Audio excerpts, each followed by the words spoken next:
Meanwhile, the forced marriages with China's noble families made it clear that the barbarians wanted equality with the Chinese.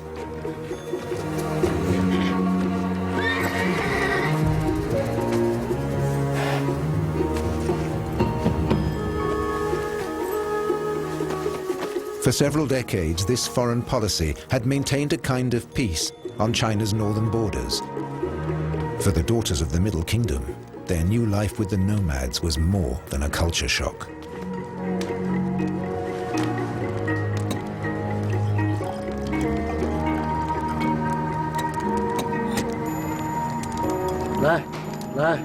The suffering of the Chinese princesses who were married to the barbarians is immortalized in a poem written in the 2nd century BC. My people have married me in a far corner of earth, sent me away to a strange land. The round tent is my palace. Its walls are made of felt. Dried meat is my only food. Kumis is my drink. Endlessly I dream of my country, and my heart is all bruised. Oh, to be the yellow swan that returns to its homeland. The difference between the two worlds could hardly be greater. In the north, the wild, wandering life of the steppes. To the south, the sedentary population, subject to strict rituals and rules.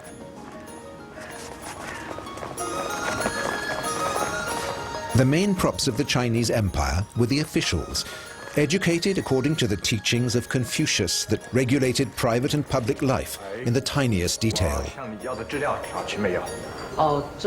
Confucius' pupils had recorded his teachings in the 5th century before Christ. For 2,000 years, the faultless quotation and analysis of his works was the most important element of civil service examinations. This tradition lasted until the collapse of the Chinese Empire in the 20th century.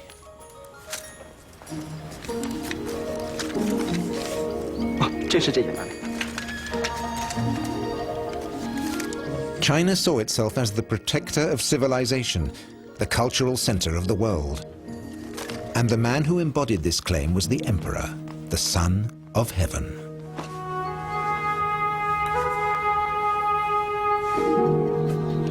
The high officials of the empire gathered in the imperial palace in Chang'an.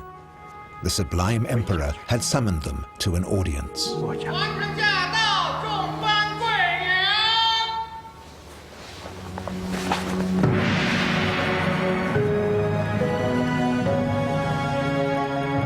Emperor Wu Di of the Han Dynasty made Confucian teachings the official philosophy of the empire. And such high moral standards were not compatible with a China that bought off barbarians with tributes and brides.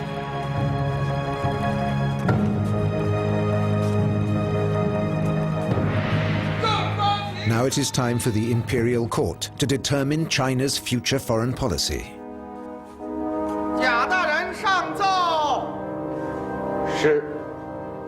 Under one of Emperor Wu Di's predecessors, a famous memorial described the natural hierarchy of the Chinese Empire. Court officials certainly knew it well.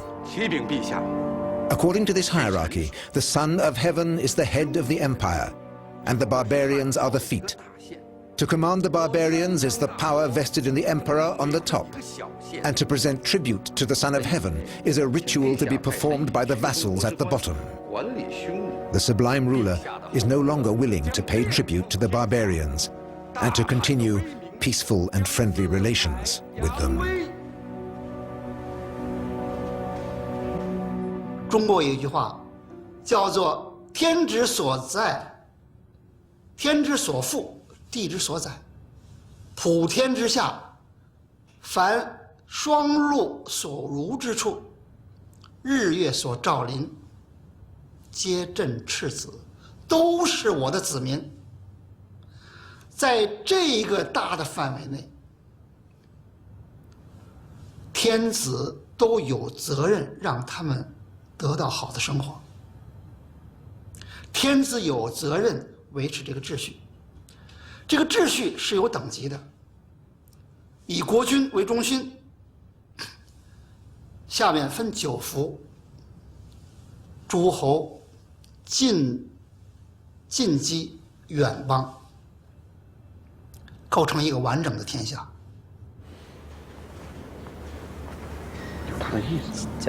It is 133 BC. The emperor makes his decision. Nothing but military action can re-establish the natural hierarchy of the empire. The imperial army is excellently equipped and ready to attack.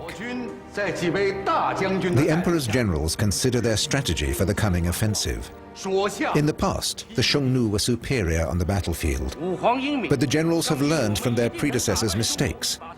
This time, the Chinese will give the barbarians a taste of their own medicine.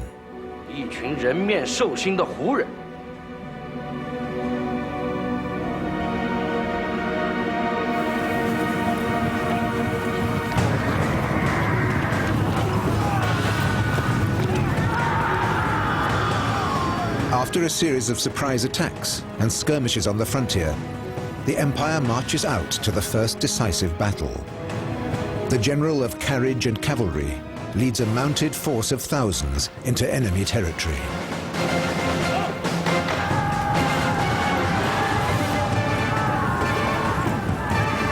The offensive is a complete success. Many thousands of Xiongnu are killed or captured, and the general's soldiers seize huge amounts of booty. More than 1 million cattle and sheep fall into Chinese hands.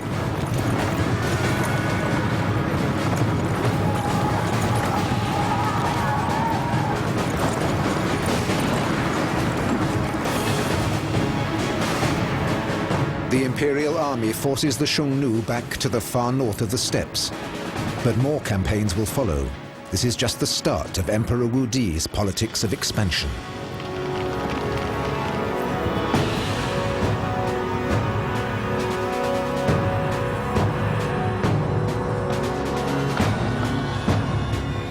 The long-disputed Ordos region was once more in Chinese hands. As they chased the fleeing nomads, the empire's armies also reached far to the west. They soon occupied the Heshi Corridor, the bottleneck between the desert to the north and the Qilian mountain range.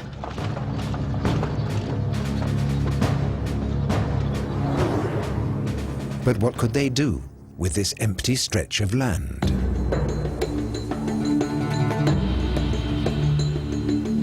For the Chinese, it had considerable strategic importance. By conquering the Heshi Corridor, they had gained access to the Silk Road, and that meant control of the trade caravans. And there was more. From the Heshi Corridor, the imperial army could break out and conquer new realms far to the west.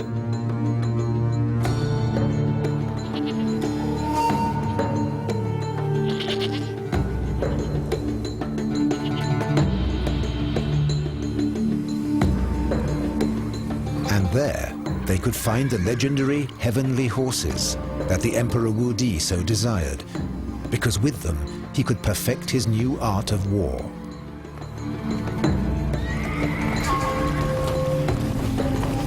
Under the Han Dynasty, a number of breeding stations were established for the heavenly horses. One of these stations, founded more than 2,000 years ago, still exists today.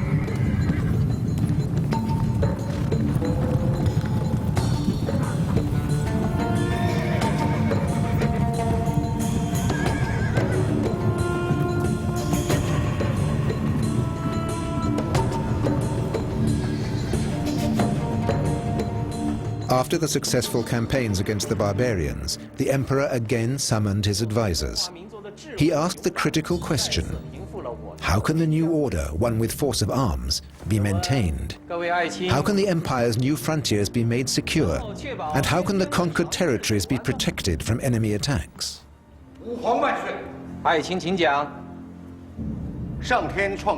The court falls back on a solution that already has a long tradition in the Middle Kingdom.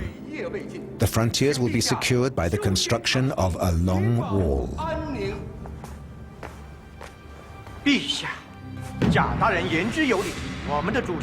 The empire's high officials speak strongly against this proposal. They warn of the risks and high costs of such an undertaking.